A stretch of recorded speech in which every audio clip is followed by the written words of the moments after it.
Hey Paul, this is Adrian Gomez with 212 Athlete. Thanks for sending us these videos. We're excited to work with your daughter and see what we can find. Off the back half early, you can see how her ankle comes up and her leg comes off the ground.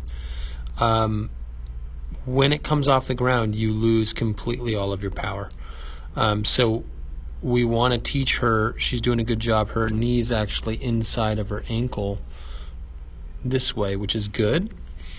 We want to make sure her toe is actually faced inside, inward, almost at a 45-degree angle.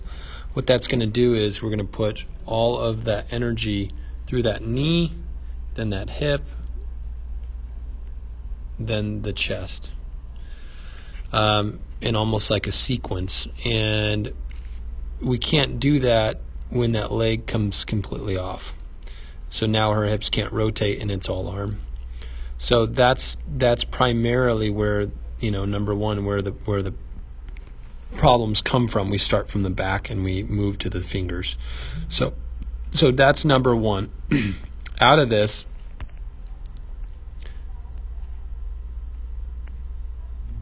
we're at about 124 degrees.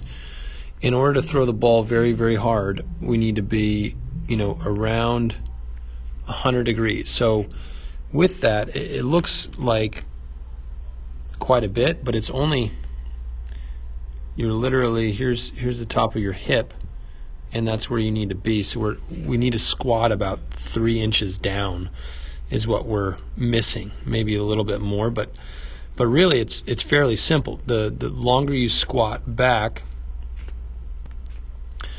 and see how her upper body is kind of straight up here. I want this knee inside and the upper body back this way.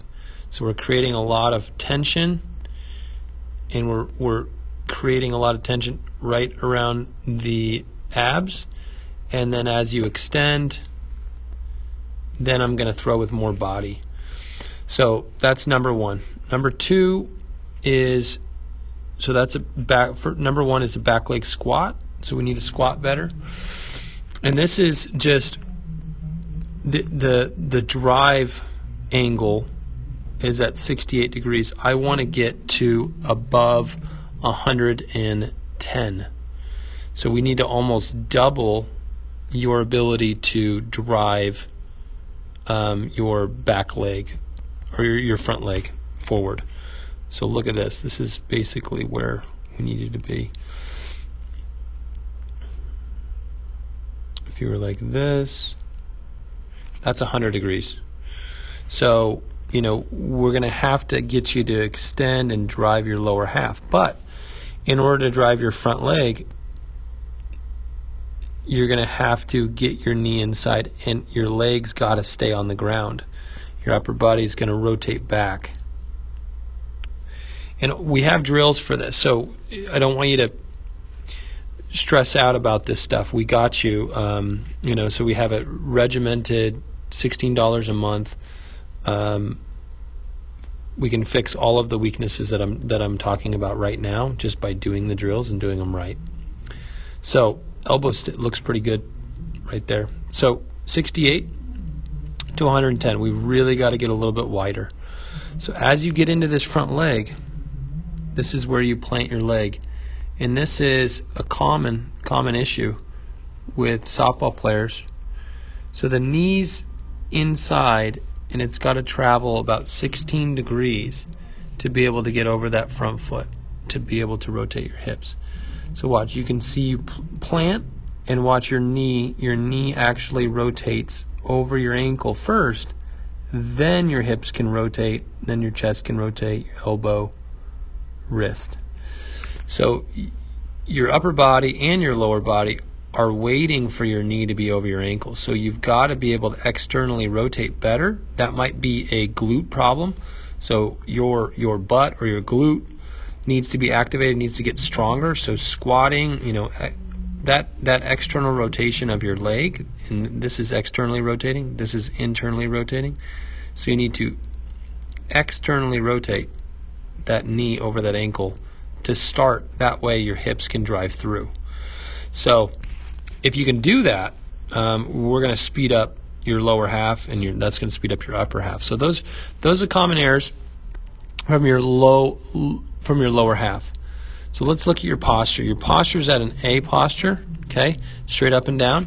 That's just how you throw. That's your natural arm motion, okay. So I don't want you to change that. We want to keep everything the same as far as the throwing motion, okay. So now let's get into front glove, or let's stacking. Talked about this a little bit. This is called stacking. So the knee needs to be inside, it needs to be bent, and we need to squat more with the lower half. Your upper body needs to stay back. So I should have this almost knee inside and upper body back further, like you're keeping all of the energy on this foot, and that way you're creating friction and pushing that leg on the ground. That's creating power out of your back leg. If it comes off, there is no power. So we've got to do a better job of stacking. So that's definitely one of your weaknesses. The front glove, watch how your front glove never makes it up to your shoulder, and you're almost throwing with one arm. So you wouldn't realize how important that front glove is. It is very, very important. This front elbow needs to get up to that shoulder. And once it's up to that shoulder, I'm going to start rotating it this way and pinching my shoulder blade. That's what's going to bring your chest around faster. So if the knee gets over the ankle early, and your front glove gets early, your chest is going to come out a lot faster. Ball's going to come out a lot faster. Hips are going to rotate faster. All these great things happen when your front side works. So you need to work on your lower half first, and then that upper half, we need to use that front glove. What I like doing is I put a 2-pound ball in the glove, and that forces you to keep it up. And we're going to build strength in your left arm. And I think there's probably some weakness in your left arm, so that's why we want to get the bands, the crossover symmetry bands that we have online as well. So, we can set you up with all of the necessary tools to get more velocity and a complete plan in place to help you improve. So front glove, for sure, definitely needs to happen. Once that happens, you're going to see a huge increase in velocity, especially with the front knee and the front glove at the same time. So let's get into chest extension. Your release point's really good. We want a late release. We want to release past our toe. And so if we start improving your lower half, the upper half is going to have to be improved as well. So what happens is when we extend your legs, your chest is going to stay in the same position. So watch this. This is what we call, let's see here, a chest extension. It's actually a spinal extension. Our physical therapist talked to us about that, but we call it chest extension. It makes sense. So we're at 26 degrees. We've got to get you to drive your chest further over your leg. What happens is the back leg, if it stays on this angle, if your back leg stays on the ground, it's gonna allow your chest to rotate forward. If you do that, if your back leg stays straight, you're going to be able to release the ball further out, and you're going to have more power from your lower half. All of this energy is going to transfer from lower half to your upper half to your hand. So that chest extension from 26, we've got to improve that, and that's something that's measurable. The next time you send it in, we'll measure the improvement, and that way, we can see if things are actually working. What I will say is, as you release, you pronate, your elbow is bent, which is good, and we stop right there. So majority of the stress is right on that shoulder, and I want to continue to rotate past that release point. See how you kind of stand up? Well, you're waiting for that ball, but we want to finish and drive all the way through across our body, and actually all the energy should be transferring this way. So you should be driving this way, and notice where you stop. You stop here, and if I'm really trying to throw the ball hard, I'm going to finish this side. So last thing we're going to talk about is shoulder blade pinch. I can't really see it. I can't see your back elbow, but one thing I have noticed between softball and baseball players and softball players, the people that throw the hardest are ones that pinch their shoulder blades. So the front glove isn't up and you're not pinched. This looks pretty good,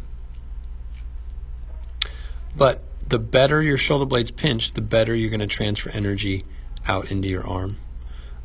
So thanks so much for tuning in. I appreciate it. If there's any questions that you have, please let us know. Go to 212athlete.com and you can pick up all of the necessary